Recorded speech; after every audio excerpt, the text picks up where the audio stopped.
बात पता है क्या है कि अब कोई अच्छा ही नहीं लगता और मैं ये भी नहीं चाहती कि कोई पसंद करे मुझे।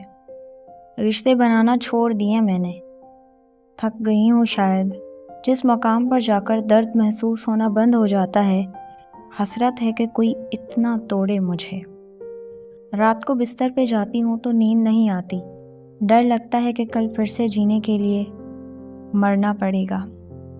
सबसे मिलना भी बहुत कम कर दिया है मैंने, ख्वामख्वाह बिन बात के। मैं बात नहीं करती किसी से, मुझसे सबकी यही शिकायत है। और मैं बात कर क्यों नहीं पाती, मुझे भी वजह पता नहीं। कुछ तो हो गया है मुझे जो मेरी भी समझ के बाहर है। सोचा कई बार खुद को बदलने का, पर मुझसे होता नहीं। अब ताकत नहीं बची कि खुद को सही साबित करूं मैं।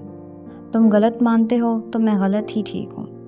अजीब, पागल, नासमझ, तुम्हारे नाम कबूल है मुझे।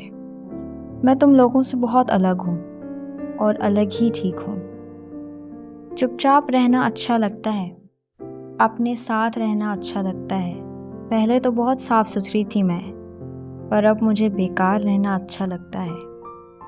मैं खुद को ही कई बार न समझ नहीं पाती। ज़्यादा देर तक चेहरे पे दर्द रख नहीं पाती। वो रहता है अंदर दबा हुआ, बढ़ता हुआ। इसीलिए तो मुस्कुरा देती हूँ, पर हंस नहीं पाती। कई सारे सवाल पूछे हैं मैंने खुद से, जिनके जवाब भी मैं ही ढूंढूंगी। या तो दूर चली जाऊंगी सबसे एक दिन, या खुद के पास पहुंच जाऊंगी। बात पता है क्या है कि अब मन ही उब गया है हर चीज़ से। पर किसी दिन आऊंगी वापस, हंसूंगी वापस, दोस्त बनाऊंगी, बैठूंगी उनके साथ। पर फिलहाल अकेले रहने का दिल है। देखती हूँ जिंदगी ने आगे क्या सोच के रखा हुआ है।